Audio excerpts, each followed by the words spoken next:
All right, I'll go ahead and get this started. So I'm going to do a screen share, and I'll give a kind of a like a play-by-play from when I woke up and left. I'll leave out all the boring bits as best as I can, and then we'll get to the actual event. All right, so you should be able to see my screen now. So I'll give some background on how this all happened too. A few of the club presidents from around the states were given a ticket, and with that ticket, it's only specifically for the club president, and they could bring 1+1. At that time, Patrick, our club president, wasn't even able to join, and the tickets aren't even able to be given to anyone else. So we were trying to figure this out. Last second, Patrick says, "Let's do this. Let's make a way." He was able to actually get some meet with one of his clients for his optical company, Rochester Optical. So we were able to. He was able to get some work done, and we also had a good time and at the event. So last second too, they ended up sending me a ticket. I reached out to them. I said, Patrick isn't able to join. I'd love to go. So they were able to send me a ticket as well. And Seth was able to come in as Patrick's +1. They actually sent the tickets. This is on my iPhone, just so you can kind of see how they did it. Very cool. They ended up making it part of the Apple Wallet. And as you can see, my boarding time from Albany was 5:30 a.m. Ended up waking up that day at around 3:30 or so. That was not fun. This is the part of the security line at Albany International Airport. If you're from the Albany area, it's not a very big airport and there's not a lot going on. This is the whole bottom layer. This isn't even part of security. So this whole bottom layer got filled up. And then there's this bridge on the top area that went back and forth. Meanwhile, it's like 4 a.m. I'm exhausted and, online for the security line for an hour. I end up getting to my gate, thankfully on time, and it starts boarding, but my heartbeat at 5:47 in the morning is 130 beats per minute. So I was like, I really hope I'm able to get on this plane and flying over. So, but we did make it. This is Albany that morning heading out. Oops, sorry, someone just joined in. Oh gosh, sorry about that. Okay, just a nice view from the plane. And Patrick actually flew out of Rochester. I flew out of Albany, but we both met up in Atlanta. That was our layover. We had some breakfast together. This was I forgot the name of it. I think it was like salt water, or I forgot the name of it. But we found out that there was no fish there. So kind of ironic that it was a whole fish themed restaurant and, ocean themed, and they didn't serve any fish. But we had some breakfast while we were there, our layover, getting some work done too.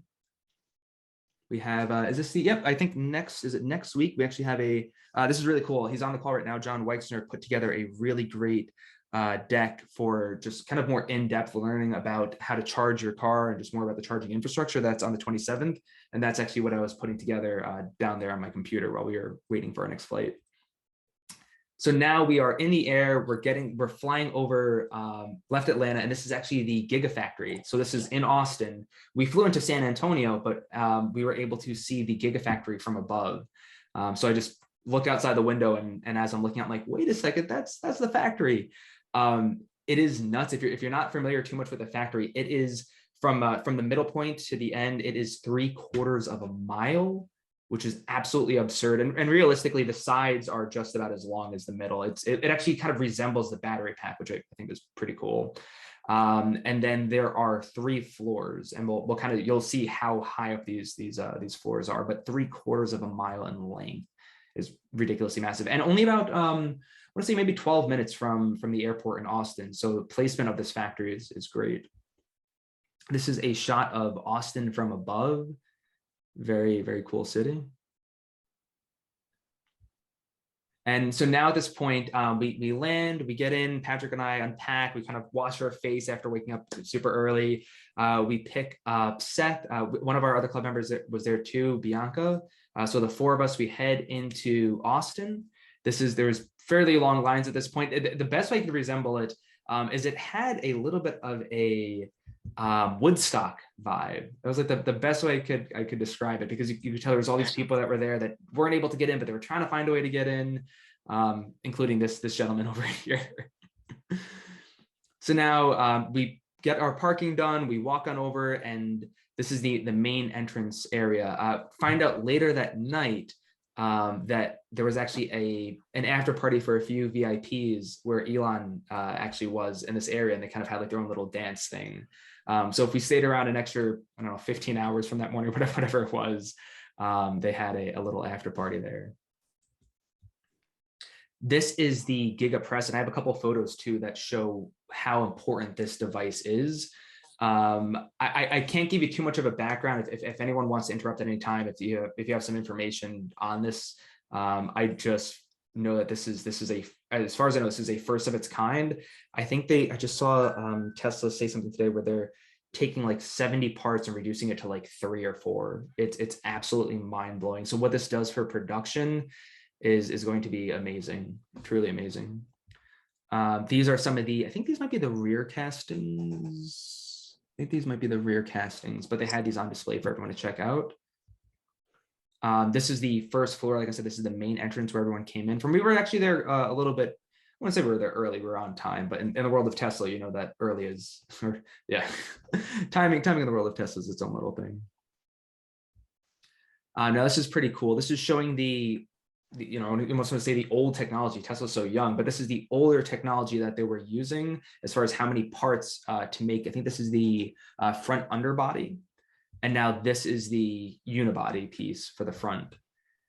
You could just see how many pieces, and then just so much more simplified.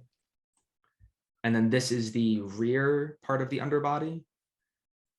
And this one came out not so, a little bit fuzzy, sorry about that, but you could just see how many pieces they were able to put into just one. It's really amazing. I think those bars up at the top show how much aluminum goes into the casting. Oh, perhaps. Oh, that's really cool. Yeah, you're probably right about that. That is very cool. This is, I can't remember his name, but he's one of the members from San Joaquin Valley. So there was quite a bit of other club members from all around the states that were there. So now this is cool too. This is the Model Y. From what I know, they are actually bolting the seats directly to the frame. I'm not sure, besides probably time saving, I'm not sure if there's another aspect. John, do you have some input on that one? As far as why they're doing it that way? No, I think they're supposed to bolt them to the battery pack itself because it's structural now, and then they raise the whole thing into the frame. Okay, that's what So I thought. Yeah, it saves a lot of trouble because before they had to kind of wedge the seats both in with robot arms. In this way, all they do is they raise up the pack with the seats already on it into the car. gotcha. Okay, because I was thinking, remember from what I heard that they were going to mount it to the battery pack. So when I was looking at this, I was like, it's not the battery pack, but they're clearly showing that there's some simplification process too. Gotcha. Thanks. I think the battery pack is used. The front seat is mounted on the battery pack, so they will come together. All seats already well situated before it's pushed up to fit with the vehicle. So that's simplify a lot of the manufacturing processes. The other big thing too. So from what we were told, the Model Y is going to be the first vehicle that's really being produced out of this factory. What happened here? Hi. Okay, there we go. These are just some of the robotics. So they have some, I mean, you look at these are still fairly big and it's complex. And then you go to this next one where it's moving the entire frame of the car. And yeah, from what I heard through the grapevine, I don't know if it's true or not, but this event cost roughly about $8 million to put on from Tesla, which sounds nuts. Until, I mean, you look at the scale of what they did that day, and then you also compare that to, let's say, like a Super Bowl commercial. And you know, you think about it, it's like if you're Tesla and you have $8 million to spend, you're gonna put it on some like lousy, I mean, not that it's lousy, but like a lousy Super Bowl commercial, or you're gonna put on like the greatest, you know, event that's happened, at least that I know of. Like this is like one of the greatest events ever. So I give them a big amount of credit for that. It's also a recruiting event. It's true. From what we saw too, a lot of the attendees that were there were employees too. So you know they're probably bringing their friends. Like you go there, like you're saying, if that's like you know the recruiting aspect, like would you not want to work at this place? Like it is very cool. This is just another area of assembly. A lot of stuff was roped off. This is actually taken right in front of the rope. Just thought it was cool. Like even areas that you couldn't go to, they still went above and beyond to make it look as interesting as possible. I believe this is part of the general assembly line. I think I have a better picture coming up soon. But yeah, every single place around the factory, like they went above and beyond to make it look cool. you know, as far as lighting, and this more of the assembly line. The another really cool thing about this, they didn't have tour guides, they didn't have certain sections. They basically gave you free roam of the entire factory and just said have at it. I think that's like, to me, I think that's like the right way to do it. Like a guided tour is cool, but it felt like it almost felt like going to Disney World, where it's just like there's not someone telling you, oh, go on this ride, go on that ride. It's go explore the park and have fun. So I think they did a great job at that too. They had, I wish I took a picture of the whole car at large, but they had a couple of Model Ys that they let everyone sign. And this guy over here, I saw this this name. This is the store manager of the meatpacking location in New York City. His name is Maxwell Aronica, and I just saw that by happenstance. I was like, Maxwell's here, so I thought that was pretty cool. I don't know what they plan to do with them. I don't know if they're just gonna, you know, erase it, or if they're gonna keep them at the factory, or maybe keep the you know, the what's it called, just the outside pieces. But I thought that was pretty cool that they tried to make it as interactive as possible too. There's the new Roadster, and I know Seth has some pictures, some more up close pieces of that. See, the funny thing is too, you could spend easily 30 minutes, an hour just observing this car, checking it out, looking at the little details, but there was so much to see that day that it's almost like you just walk by this. You know, you still observe it, you still try to get it in, but there was so much to see. There's the new semi truck, and they actually had both. I think there's, as far as I know, there's only 2 of the semi trucks that are around. They had one inside and one outside, so I got pictures of both of those. That you weren't able to really interact with these. You couldn't go inside or anything like that, but you were able to get right up and close to them. They had the Tesla bot, which I think Elon said that night that they're looking at creating them at this factory within 2 years. If I recall correctly, which is like, that is bold, very bold. But yeah, so that it sounds like part of the reason for this factory is also creating these Tesla bots. This was the main stage for that day. There was actually a stage outside as well, but this is where Elon gave his speech. They had a live band up there that was playing for quite a while. Pretty great band. And I think you've probably all seen this before, that Model Y that's hanging from up above. So they framed that all very well too.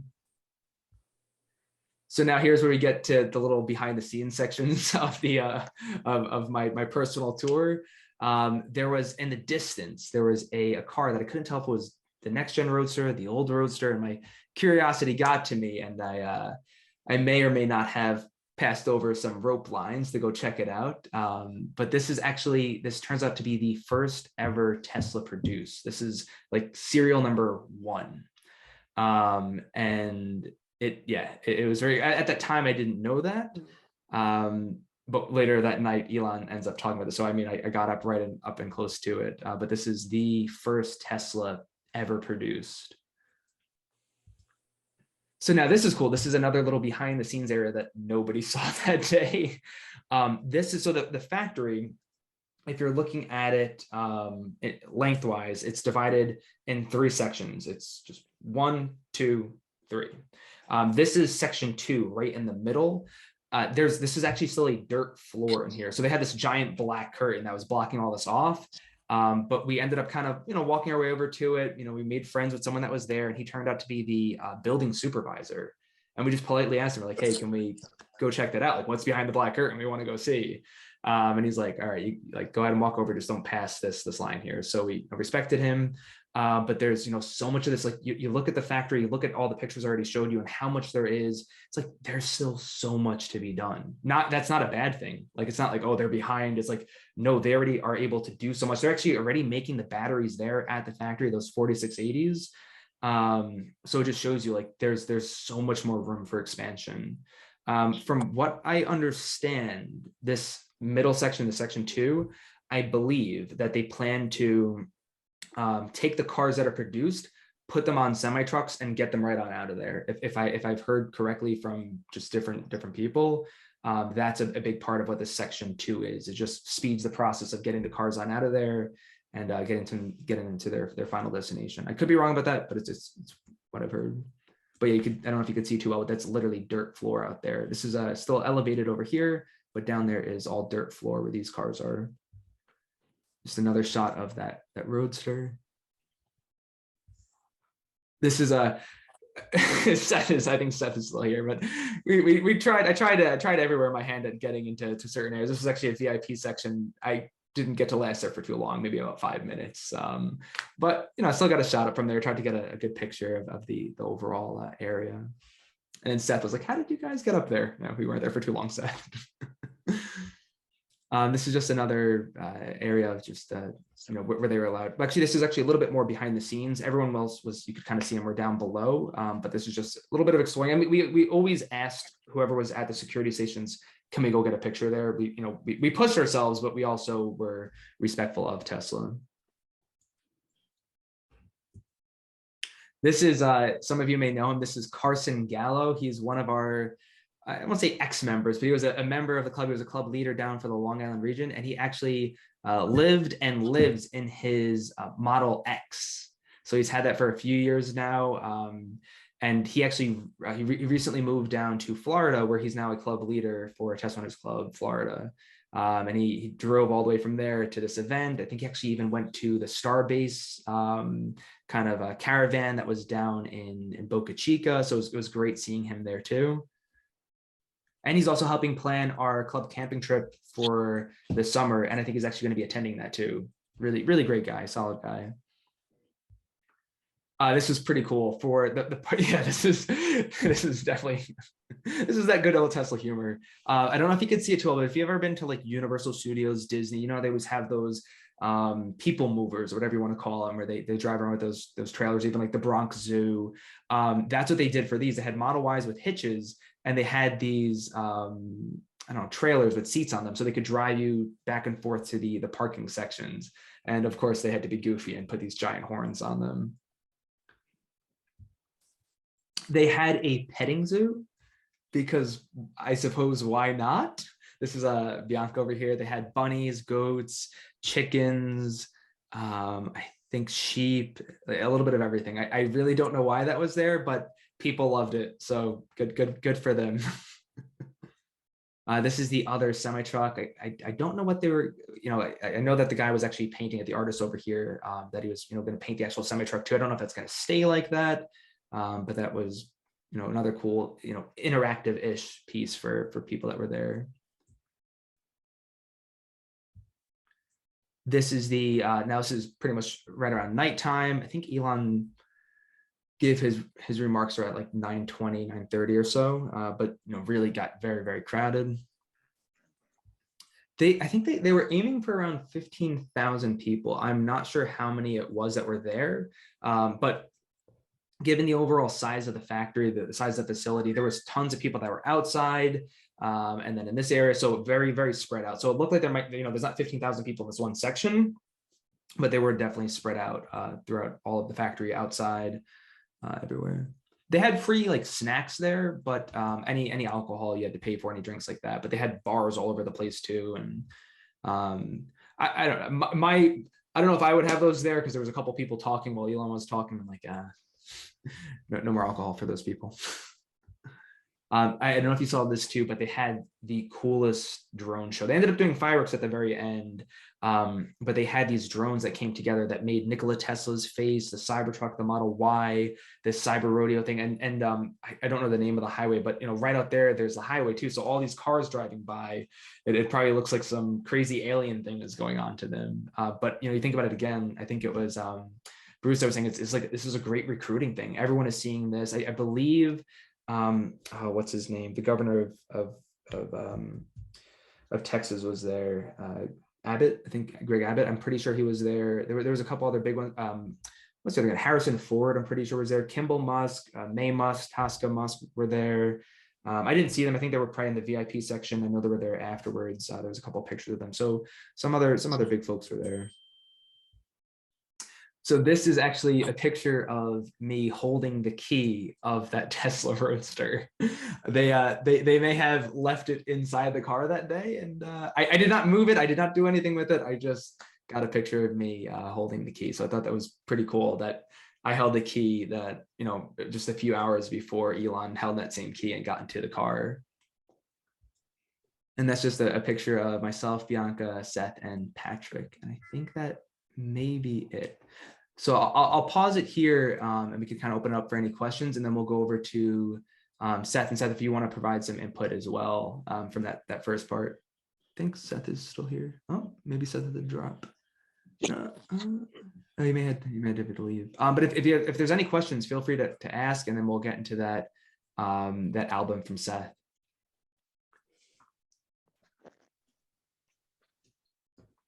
So does the building so long, is it assembly line from one end to the other?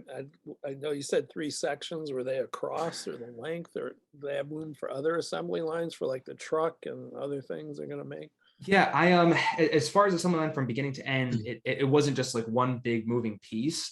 There was another one that I had in there too. It felt like different sections, and I think the way Elon described it was, the factory almost resembles that of like a motherboard or a chip, and I think that's the way that they're trying to go about the factory is, let's assemble this factory the same way that you would assemble like a motherboard, whereas Fremont is just all over the place, different pieces, and it doesn't flow. I think Elon was even talking to companies like Rivian and some other EV startups, and he's like, look, build your first factory, because right now Rivian I think has 2 factories, which is like great that they're making progress, but he says, learn from your mistakes, and then your next factory is an iteration on that. I think even from Berlin, even though they're not even done with Berlin, Elon was saying that they're learning, they're making improvements on Austin from Berlin, and they're not even done with Berlin. But yeah, I don't know if that fully answered the question. I'll go ahead and get the second album, and then, like I said, if you have any questions, feel free to just interrupt. All right, let me get these second pictures up here. I think there may be some like personal photos that Seth has in here too, only like 3 or 4, so I'll try to skip over those quickly. But he wanted to share some too. This is that GigaPress again. They had food trucks outside. This is pretty cool. So they had all of the production.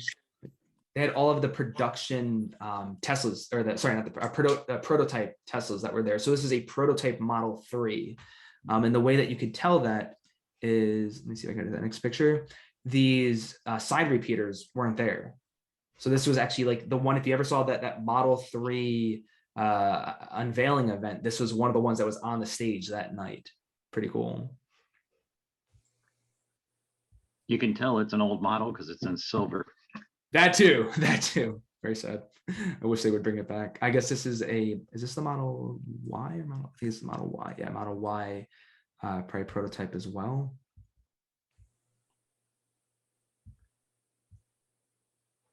There's some more of the Roadster. And the Cybertruck, I think they had 2 there that night, and I believe there's actually a 3rd that's out in California right now. But they had some improvements that were done on the new Cybertruck. I don't know if Seth got an up close of that, but there are actually handles, kind of where the bottom of the window, there's actually like little handles that you push down on now. It still will open up automatically, but there are areas that you can manually kind of prompt that you want the car door to open. Here's the semi-truck. Pretty cool too that they didn't have ropes around these. You could actually touch it if you wanted to, but not go inside, sadly. So I believe this is the not like the refresh, but some of the improvements that are on here. You can see some of these different areas, different camera pieces. I think you might have gotten some up close shots on all that too. I didn't see any handles on the doors. Yeah, correct. Yeah, handles are also gone now. Handles are gone. So handles will not be present on as from what Elon says, they will not be present on the production type. But if you look over here, I think this is what I was mentioning, that these are the areas that I guess it depresses just a little bit and you can open the door from there. So that's like the handle, but I believe it'll open up automatically like the Model X that's what they're aiming for. Can you give us a sense of how big this thing is? Look, just yeah, oh, you know what? Oh, geez. There's a shot. Let me see if I could pull it up for you. There's a shot. I think I have it on our Instagram, and it to me, it's the best understanding of how, just as far as scale. Let me see how far back it is. But there's a picture of a bunch of Tesla. It might be on our Twitter. I don't want to get too distracted. Ah, here it is. So this should give you a good understanding of scale of the Cybertruck. that was down in the meatpacking district when Elon came in for SNL. This is the first ever prototype. You could see by the handles, but it's big. It's big. It needs the four-wheel steering. Yeah, now they have the 4-wheel steering. Yep. Otherwise, you can't park it. I don't. Yeah. I think I don't know. The thing is, I don't know if. Oh, where'd it go? Do you have a good side shot of it, or? Just looking for a side shot of sorts. I don't know if this is different in length and width as the one over here, but it felt about the same size. It really didn't seem to be much smaller. So I don't know if they're still planning to make it smaller or not, but yeah. I thought they had to reduce the size for some, meet some regulatory issues. I thought so as well. The sad thing is, from what I can recall too, there wasn't any mention about the Cybertruck that night. Elon didn't say, there wasn't like a single update. They drove it on the stage, but there wasn't anything really to talk about. Oh, there we go. This is a better shot that Seth took. Like I said, from what I can tell, these depress a little bit. And then that's kind of like your manual way of opening up the doors. I believe this is also different. This B-pillar camera is different than there's no way we'll be able to see it on there, but yeah, I believe these are also different. Well, you didn't talk to anyone who said this is a section of the factory that will build a Cybertruck? Yeah, yep. So from what I know, their plan is Model Y, get that at a fairly good production pace, and then Cybertruck will be produced at this factory. And then they mentioned, he kind of hinted at like there's some other products in the lineup. It sounds like potentially a robotaxi only vehicle will be produced from there as well, but that was it. Realistically, I think they could just make the 3 that, but yeah, so this will be the factory where they're making the Cybertruck. Does anyone else think that they'll just build all the Model Ys to the US factory? Like, not shut down. It's possible. My other thought that I've had is that I think that the Y is a great. I have the 3. I love the 3, but to me that the Y is a superior vehicle. I would almost like them to make the 3 become like the robo taxi vehicle. I know not everyone will agree with that, but the Y I've come to love. From what I've seen online too. Oh, sorry. I'm with you. I would buy a Y right now if I didn't have a 3. Yeah. Clearly.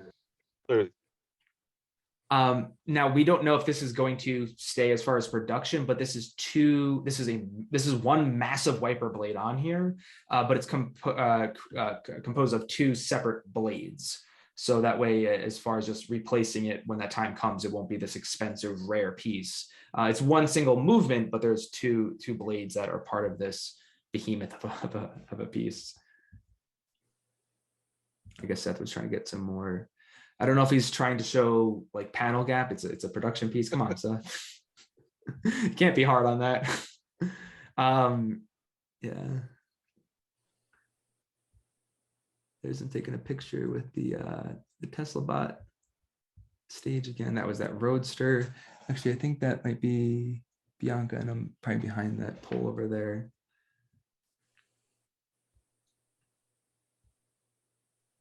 Yeah, so there's still plenty of room for more expansion at the factory. And I mean, you could kind of get an understanding. Each of the floors aren't all the same height. I think that second floor may have been the highest, the first or the second, but they are tons and tons of room. They had a cool little Tesla coil. They were playing some music pieces over there. Very loud, very loud. There's the Tesla bot again. This is cool. This is the production Model S, sorry, I keep saying production, the prototype Model S. And there was something that, I mean, there's a couple things that give that away, but one of the coolest that for some reason I never picked up on, this area where the side repeater is on our cars. I never noticed how they did this design in there. That never made it to production, but I just really love that little design right there. I think Elon's speech too that night was about past, present, and future. And I think that's kind of why they had these cars there for you to kind of reflect on and say, this is the past. This is what got us over there. That's why Elon drove, the first ever Tesla produced onto the stage that night from the left side, and on the right side, I mean, if you're looking at it, he drove the Cybertruck off the stage that night too. So it's kind of a whole piece of past, present, future, and I think that's also why they had these prototypes there for everyone to check out. Let's see. Not sure what that might be. I guess the inside of that that Model S is probably what that is. So this might even be almost like a clay prototype, because that doesn't look very drivable. What's with that steering wheel? Yeah, I think that's what I'm saying. I think this might not have even been one that was meant for driving. It was probably like a display only one. I think like the night of that Cybertruck unveil, there was a clay version that they put out there. So it's pushable, but it's not drivable or steerable or anything like that. Yeah, that hopefully that never becomes an actual design. That was just back in the day. Just we'll take the yoke. Stephen, I had heard that it was built on a Mercedes platform. In fact, at least one of the alpha prototypes was. Gotcha, that's cool. So I don't know if that's still true, but I photographed the red one that you see when it was in Toronto, like 2010 or 2011, whatever it was. Gotcha. Oh man. Yeah, those seats don't look like the Tesla seats either. But that is. Yeah, first ever Model S. These are those personal ones. I'll skip past those. I don't know. There's the Model Y again. I'm not sure what this. I guess these are the dashboards. What was cool too, they paid a lot of attention to details, because everywhere there was a screen, throughout the whole factory, they had the Cyber Rodeo logo thing on all of the screens. So the attention to detail that night was ridiculous. Very respectable. Can't tell you what that one is, sorry. They did have an area, I wish I got a picture of it, but they had an area too of the actual batteries and where they're being produced. Oh, this was the cars that are signed. This was the red one. They have the white Model Y to the left of it. But these were the ones that they allowed people to sign.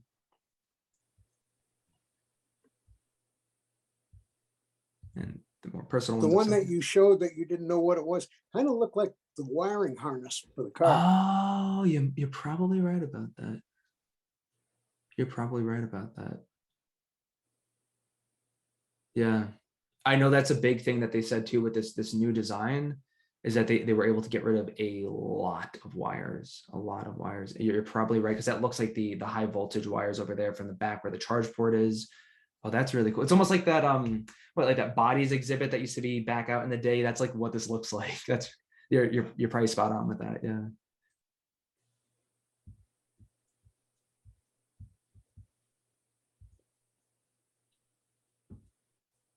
Yeah, more of that. I guess it might be General Assembly. Oh, these are the motors. So like clearly, I guess they're producing the motors there as well.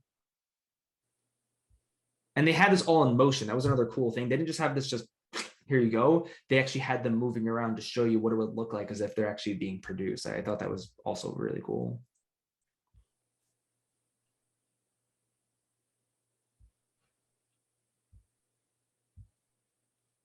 Yeah, there's the stage again. There was Nikola Tesla. A lot of people, some people thought that was Elon, not Elon. That was Nikola. I think this was actually the first time that Tesla's ever paid homage to Nikola, which is pretty cool.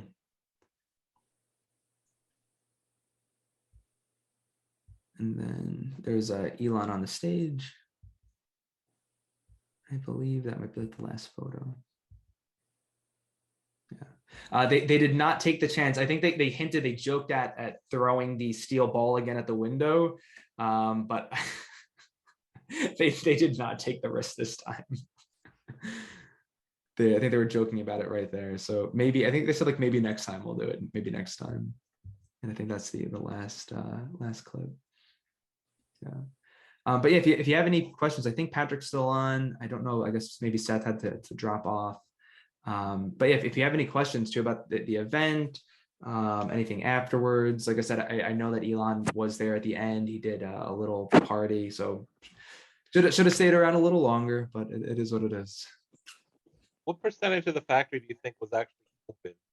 Oh man. As far as like open to people seeing, No, open to, Oh, like, have stuff in it, like finished. But half, was it less than half? oh, less than half. Yeah, definitely less than half. Definitely less than half. I don't want to be wrong, but I would say it felt like, I mean, like what we saw was overwhelming, but just thinking about the factor as a whole, all the different levels, it felt like 10%, 15%. And once again, that's not an insult to Tesla, like, oh, they're not doing what they need to do. It's like, no, no, no, what they're doing is already ridiculous. Plus, they have all this room for expansion. So I would say from, if I have to give like a shot in the dark, I would say like 10%, 15% is actually being utilized today. Yeah. That sounds like this factory could turn out 1 million, not just Model Y. It's going to be nuts. It's going to be nuts. Yeah, for sure. Stephen, Yes, Kathy. hey, what is the Tesla bot for? Explain it. So from my understanding, I think Elon is looking ahead both on Earth and on Mars. And this is I think he's looking at just overall economy, how things are going to function. Like you even look at like all the labor shortages today, and it's like things still have to get done. So from what I can gather, it seems like this is a replacement for, it's like menial tasks, but for some of the more menial tasks that can be replaced. That's kind of what I'm gathering. I don't know if it's something that you buy and you keep in your house and it folds your laundry for you. I'm not sure if that's the, I mean, it might be able to do that. I wouldn't mind if it can do that.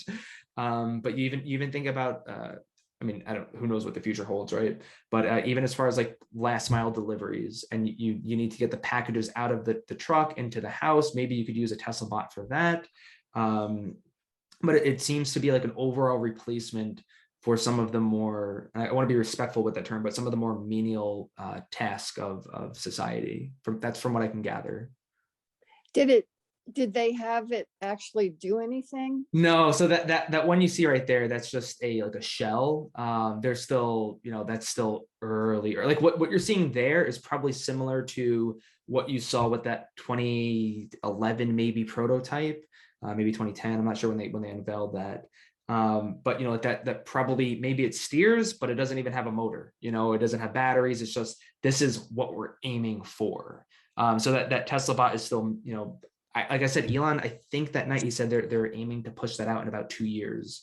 That's a very bold timeline, but at the same time, sometimes you have to make bold timelines to, make things happen. Maybe it's 5 years. Absolutely. But, yeah. That's very cool. I love it. Thank you. Good to see you. It hasn't been said, but I think it's going to be very important to use the Tesla bot on the Starship when it goes to make its first trips to Mars, because you're not going to want to send humans. Right.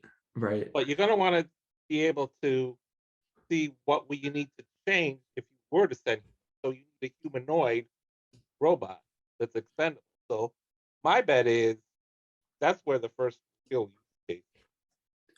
That's yeah, I think you're probably pretty spot on. One of the old club leaders from the end of Tesla that helped out with the Tesla Owners Club program, he said, if you look at what Elon does today, almost everything is aligned to Mars. And like you're saying, like to get little whatever we need to get set up over there, it's going to be very hard to send humans to set those things up. So if it's possible to have these Tesla bots do that in preparation for human arrival, then that's my bet too. If I had to put money on like they're going to do things here on Earth, but there's a secondary or greater purpose to them. Bruce? I think with the Shanghai lockdown, that's going to drive more and more robotics, more and more Tesla bots, so that it doesn't affect production like it is now. Yeah. So what when Elon presenting at the grand opening, what he said really is that what we saw in Giga Austin is the machine that makes the machine. So I think he emphasized that, and I think his vision is going forward is to use machine that make the machine. And with what they are doing right now, not only with Tesla's only in leadership as far as electric vehicle technologies, but also in vehicle manufacturing processes. They are so far ahead right now with the GigaCast and how they use the the battery as a structural element to connect the front and the rear casting. And they're going to be simplified the manufacturing process, reduce weight, reduce cost, and it's going to be just kicking everybody else's butts. And so I think this is what we saw there, and I think any of those robots will be used in the future to do the job of human and truly become a machine that makes the machine. Very, very impressive. And the innovations and the continued inventions and out of the box thinking is so Tesla. And this is very, very impressive based on what we saw there. And Elon said that when they have the idea about casting the chassis, is that there's only 6 companies in the world that can build a machine and tool that can make such a big casting. 5 of the companies say no way, cannot be done. 1 company said maybe. So he said that, well, maybe it looks like a yes, and that's how he did it. So not only that they push envelope, they push the suppliers, the supply chains envelope, and therefore, this is one of the strength and the uniqueness of Tesla that bring us to this new, totally new world of electric vehicles and all the different technology. Very impressive. Very impressive. If there's any more questions, feel free. Like I said, the specifics are hard to say, but like I said, the question before, like it honestly, it seems like 10%, 15% is being utilized. It might even be less. It might even be less than that. Hey, Stephen, Yes. it's Kathy. The battery, the new one, is it the 4820? I think it's 4860. I think that's the 4860, and they're producing those there at that factory. Right. What are the parameters for that battery? Lifelong or? Oh, I mean, from what I can gather, that's their million-mile cell. That's what they're aiming for with that. Yeah. So now you think about it too. It's like, okay, that's great as a personal private owner, to have something like that. But you think about that on a larger scale, like they're aiming. That's great for the semi trucks. That's really meant for the robo taxis. I would also probably assume that there'll be degradation that occurs up to that million miles. But even for people like me, like I've had my Model 3 for 3 years, and I've lost quite a bit of mileage. So I would think that those 4860s also don't degrade like our current batteries degrade. If there's because I think ours today, like usable lifetime on the 2170s on the Model 3. I think the usable lifetime on our batteries today are up to about 300,000 miles. So that they'll degrade up into that point. But now you look at the million-mile mark, and you probably can, go a few 100,000 miles before you really start to see degradation occur. How do you mentioned you've had your car for 3 years. I've had mine for 4 years. How did you see your degradation occur? Yeah, I think you'll see quite a bit more come in the winter time. I also drive my car aggressively, so I think that extracting a lot of energy quickly out of the batteries probably takes a little bit more of a toll on them. I think the other thing too, that if you can avoid, if you don't need it to do it all the time, is supercharging. That has a little bit more of an impact on batteries. But at the same time, say that again, avoid supercharging. As like a regular daily thing. Like if you're supercharging daily, that will take more of a hit. Like use supercharging by all means, use supercharging for your trips. But if you're supercharging daily, that will take a little bit more of a hit on the batteries. What symptom did you see that told you it was degrading? Just by looking on the phone, checking out like how many miles are on there. I think my max when I bought my car was 310, and now it's 274. Oh, so, yeah. I thought I've been seeing that too myself.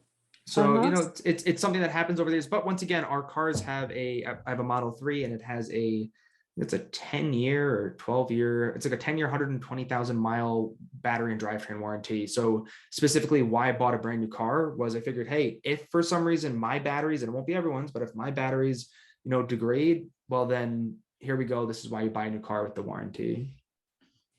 John? Just want Just want to add a little bit when you talk about just simply seeing less range on your battery when it's fully charged. Actually, there are multiple factors that contribute to that. Obviously, one of them is battery degradation.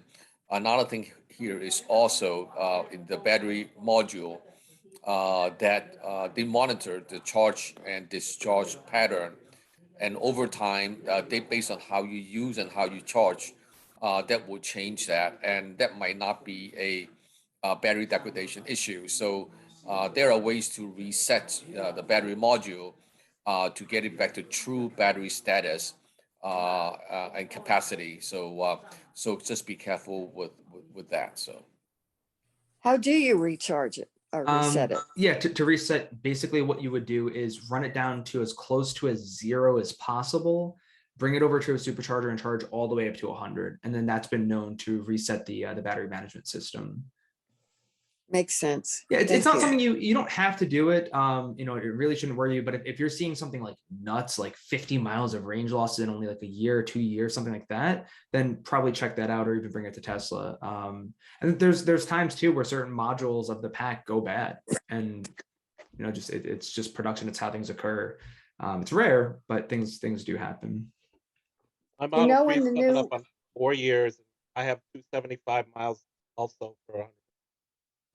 So I think, and I have a friend of mine has the same bin virtually as mine, observing the exact same thing. Same amount as Well, you, about 275. 270, that like maybe he said 276 or something, but within a few miles, that's his range. How many miles do you have in your car? I have I'm not sure, but I'm on my third set of tires. Okay, gotcha. The Let tires me give you down a counter. Can I give you a counterpoint before we switch topics to tires? 50,000. Not everyone's going to experience that. I mean, my car turns 4 years old next month, and I still have 98% capacity, maybe 99. Good. How many miles? 43,000. Model S? Model 3. Well, yeah. So like I said, the good part is we all have warranties on our cars. I think everyone here has warranties. So it's like if it goes down, I think the warranty only like kicks in at if you lose up to I think, what is it, 30%? Like if you go down to only 70% state of charge, and in that case, they'll probably still try to do a reset to make sure that it is where it needs to be. But yeah, I would say keep your Teslas on as long as you can, and maybe they'll replace it with the 4680s if it gets to that point. Be a nice upgrade. Yeah. I was thinking, typically, they claim you might lose 5% of range the first year, but then 1% for every succeeding year.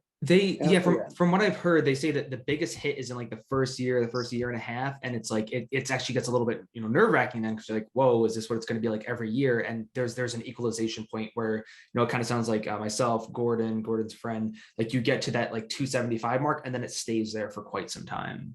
That's what I've heard from just other owners. Yeah. Do you know when the 4000 series is going to be sold? Yeah, right now, so they're producing those cars are, I believe, only coming out of Austin as of today. But they're like every car that comes out of Austin is being made with those 4680s. They are already handing a few over to customers, but those are only employees at this moment. So I don't, I would say this year it sounds like they'll probably be turning them over to general population, instead of just employees. But no specific timeline on that. Yeah. Thank you. Yeah, those new batteries, apparently you can charge them up to 100% with no problem. They're lithium iron phosphate batteries. Those, so you might be thinking of the what's it called? The ones that they're doing, the iron phosphates that they're doing at the Shanghai factory. So those are only on the standard range Model 3, I think. Okay. I don't know what the deal is for the 4680s. I think they probably still, and as far as those are just like regular lithium batteries, I think they want you to only charge like 90% still. It's a different chemistry, but you're right. They haven't really announced any specs on the 4680. Yeah, they had their battery day. I would have to rewatch that again, but yeah. Right, they filed this new Model Y with the EPA, with the US EPA, so it does have it looks like it has a less range. Hmm. But if you think about it, if it has less range, but you can charge it to 100%, does it really have less range? Hmm. Yeah. So they have to release more. Yeah, as far as and that night too, I think a lot of people were expecting some more details about the cars that are going to be being produced there. So nothing on stage or really in private about the cars that are being produced as far as range or any other details. Like what is known publicly already was mostly already kind of restated there, but just in a different and new perspective. Stephen, I want to ask about the robo-taxi announcement. What did you hear about that? Elon hinted at, we have some, I think he's done this before as far as like hinting at things. Is like we have some things in the works right now, but like we're gonna wait till we share it. He may have pushed a little bit more at like something specific to robot. I would need to rewatch. The problem is where I was standing. I was at the very, very far left because no one was there, and I felt I was like, okay, the roadster's over there. He's clearly going to drive right up. But there was no, there weren't any speakers that were pointing at me, so it was really hard to hear during the presentation. But I tried to rewatch it the other day, and I think he kind of made some pointers at like, yeah, there's most likely to be a vehicle that's produced specifically for robotaxis, which the model, I don't know. Yeah, I don't know what that'll look like. I mean, maybe the seats all face each other. Maybe there's more space. You remove the dashboard. Why do you need a dashboard in a car with no driver? So I'm excited to see what that'll look like. But there wasn't anything, as far as I know, there wasn't anything to be shown that night. To be clear, though, a robotaxi would not be something they would sell to the general public. Correct. It would be their fleet that they operate like an Uber or Lyft, and they own it. And I know for any investor out there too, like you look at what that means for the company. It's like, that is big. That is big. They still need to get the charging figured out. I think like those snake arms that they showed many years ago, those snake bot arms that they said don't drop anything in front of them. I think that was actually Elon humor. He's got that humor. Yeah, so maybe those will come out at some point soon too. But yeah. Yeah, any other questions before we wrap up here? I've just got a comment. Now that website with Zach and Jesse Cataldo. They said when I bought my car that they would bring the Roadster and the semi, and they were going to go all across the country to the 50 people, So I'm looking forward to that. Me too. I forgot that I even did that. I used them as my referral. I forgot that I did that, but I'm looking. Hopefully they still stick to their guns on that. Right. But yeah, that was yeah. I don't know if they're going to be making Roadster there. I think I'd have, like I said, I have to rewatch the presentation. But from at least from what I thought I heard, it sounded like they're really planning to do as much production there as possible, including the Tesla bots. And there are a lot of areas too. I didn't get a picture of it, but a lot of office space there too for employees who are doing some more of the the behind the scenes work, not on the lines. Well, I wanted to tell you, speaking of our referrals, I got a black home charger signed by Elon Musk for using my referrals. When did you get that? I got it a couple months ago, and I'm putting it in my new home that I'm building. Nice. In Massachusetts? Yeah. Nice. You know what I'm talking about? Yeah. Oh yeah. Yeah. But it's black and he signed it and it's really cool. Just saying. I'm surprised that they're still passing them out, because I know the referral program ended quite some time ago. So I guess they're still catching up on some items that they wanted to ship out. That's cool. I'm waiting for my picture in space. I want that one goes far back, doesn't it? Yeah. Oh wow, yeah. That was an old referral bonus. That was a cool one. All right. Do you know what they're giving now? Nothing. The only referrals that are out there today are specifically for energy. So you can't even use a referral for new cars. That's been gone for quite a few months now. And then I think that there's financial. I think you can get like it's a few $100s. I think if you do like solar roof, solar panels. But there's no other. There's not like a secret, layers of referrals or anything. Like all that's gone. Sadly, that was a cool thing in the early days, which I wasn't around for, sadly. Just missed it. I guess I don't see any other questions, just a couple other quick pieces. We have a Tesla Energy webinar tomorrow that's at 6 p.m. If you haven't already, on our website on the blog section, there's a couple different scoping plans, meetings that are around the state. That's your opportunity to I think you have about 2 minutes. It's 2 minutes you have to give kind of your piece about Tesla opening up, or just more direct sales locations for EV manufacturers. So check on if you go to our blog, I think it's the most recent blog. You could check about that.